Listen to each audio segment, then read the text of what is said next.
Welcome to episode 2 of the BMW Z4 Roadworthy Restoration. Last episode I showed you the changing of the radiator and some of the hoses there. Today we're going to work on the serpentine belts, the motor mounts, and the front main seal. You don't have to remove the radiator to do these things, but I'm taking advantage of breaking up all the work into a couple of videos and showing you section by section, task by task.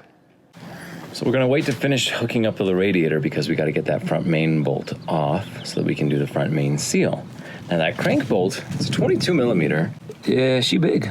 She real big. And here's the trick to get it off. You remove this big aluminum plate down in the middle, which you can see right here's where the plate was rubbing up against the oil pan in a couple of spots there. That's how you know my motor mounts are real weak and soft. And then you go into the inspection cover, which is down there, and you stick a chisel in it. And this chisel goes into the teeth of the flywheel. If you're at top dead center, there's a special tool that BMW uses. But considering that this bolt here is anywhere between 275 to 300 foot-pounds, something like that, it's definitely going to need some help because you don't want to pry against anything up front. Any of the accessory brackets are not really going to help. And the flywheel does lock very nicely with the chisel. So then I took the breaker bar and using the axis up top, I just stood on the left side of the car on the passenger side and just pulled that bar towards me, and it finally loosened it. Now the time has come to zip out the rest of that bolt, and thankfully it wasn't as bad as some other people have had trouble with theirs.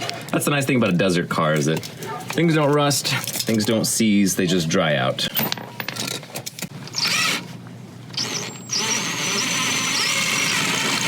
And now I'm stuck between the radiator and the crank. Not enough room to remove this. Right there. Okay, I'm gonna remove the front belt, which is really bad. You lock the tensioner in place and there's a spot with a pin that you can stick in it. But look at the size of this bolt. It might be torqued to yield, so that means you can't reuse it, but we're gonna reuse it. If you're looking down at the accessory bracket, you can see right there's a hole.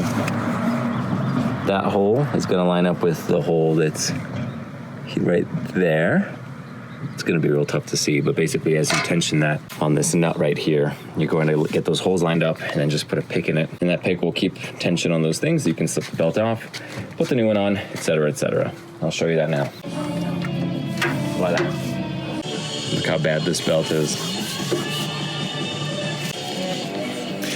Oh, I forgot to mention, this is the second belt you're going to remove. The first belt is going to be the air conditioning belt. And my AC belt was real bad.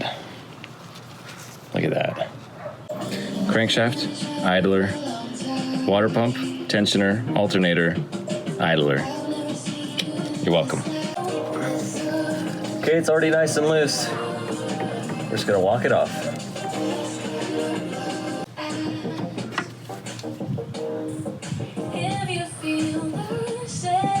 There is your front main seal. This is the surface which it rides on. We're gonna clean her up. The front timing cover on this car is made of aluminum, so you really don't want to pry against it, because if you damage it, you're really gonna have a big job of replacing that entire cover, or you're gonna be dealing with an oil leak. I didn't have a lot of luck with the pliers. I was just trying to peel back the metal on the front main seal so that I could get a hook in there and rip it out.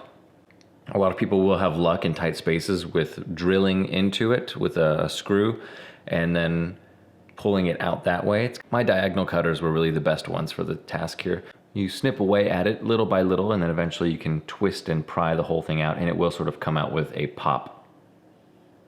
Once the seal is out, clean it out really nicely inside and out. Make sure there's no gouging or scoring of the metal. And once we install the new seal, it is going to be a dry fit. You don't oil the outside of the seal, you only oil the inside where the rubber is and where it rides along the crankshaft harmonic balancer. Tapping the seal in is kind of a big process. There's a special tool for it. It would be nice if I had that, but since I don't, I can make do with a hammer. You can see here it's very light tapping of the circumference of the seal with the hammer, so you're not damaging the rubber or compromising the seal in any way. You just work your way around in circles until it finally starts to seat, which, as you can see, takes a while. But they do take a lot of abuse, and so I'm going to show you the entire clip here so that you can understand just how much abuse these little Cortico seals can handle. I don't expect a Felpro seal to last with the amount of hammering that I put to it, but also the installation tool is kind of a nice thing to have. I cannot confirm at this time if the installation tool will require you to remove the radiator or if there's still enough room to tap in the seal with that tool installed. That big socket I think was a 38 millimeter. It's the largest one I have, and it was used for the final tapping. You do want it to be level with the timing surface. Once the seal is completely hammered in, you want it to be level. And in the last 1,000 miles, there hasn't been an oil leak in the front with this new seal, so it is a good installation. Be gentle, be diligent, and be courteous to the rubber, and you'll get it. Okay, now's a good time to clean up the harmonic balancer here. Look for cracks right here where the rubber is. That's where the part number is. 11.23-7513 space 862. Just clean her up. Make sure there's no grooves here. Nice and clean, and then stick a little oil on it.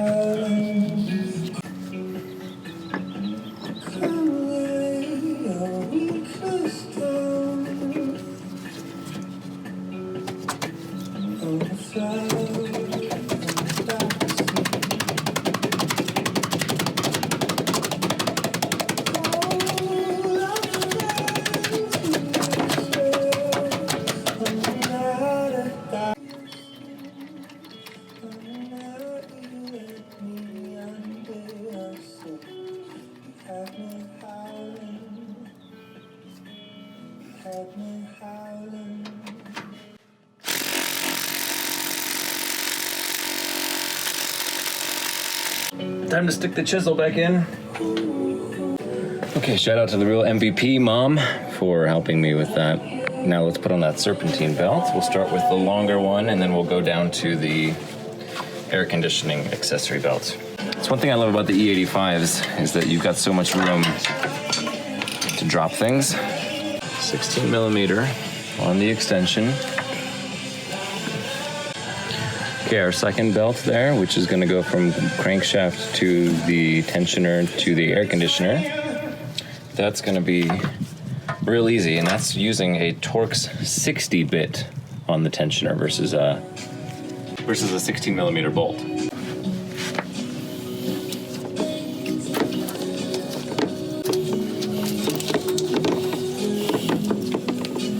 Yeah, that seems about right.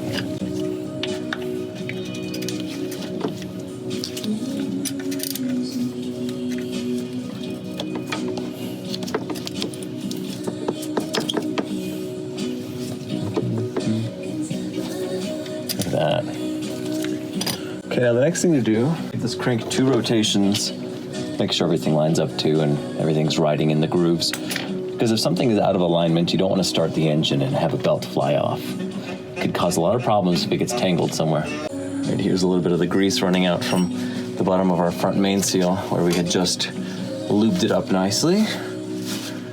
I'm also going to want to dry this off a little bit. Make sure we're not going to have a misdiagnosed leak if anything should come up in the future. That looks really good. Let's move on to the motor mounts and then we'll start putting things back together.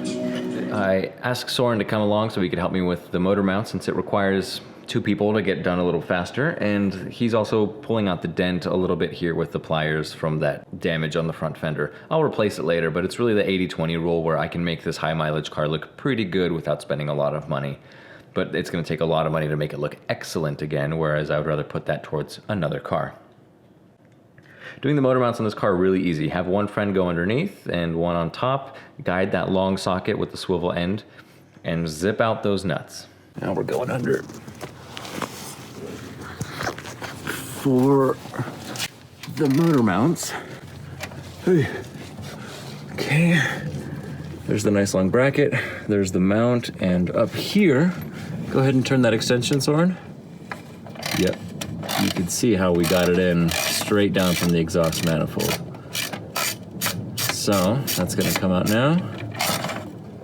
Cool.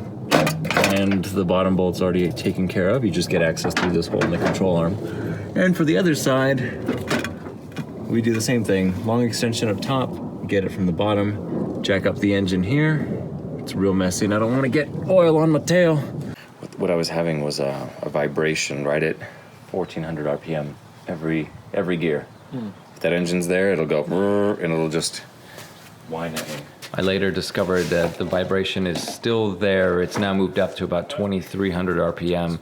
I think it's because the belly pan, that aluminum plate at the bottom, is dented and it does rub against the oil pan in a couple of spots.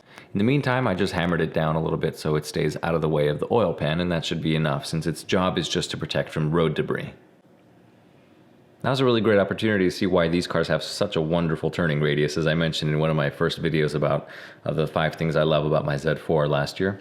These wheels go all the way out, and they're 18 by 8s, so they are big, and you can even go bigger with them. And as I said earlier, the Z4 has the easiest motor mounts out of any vehicle I've ever worked on. The engine does lift quite a bit, and I got nervous because you don't want to damage anything up against the firewall. Thankfully, the firewall is a little bit further back. This isn't tucked in like other cars. Thanks for your help. Anytime somebody comes over to help you out, you end the job with a hug and a thank you. And I thank you for watching the video. It was really great having you along for episode 2.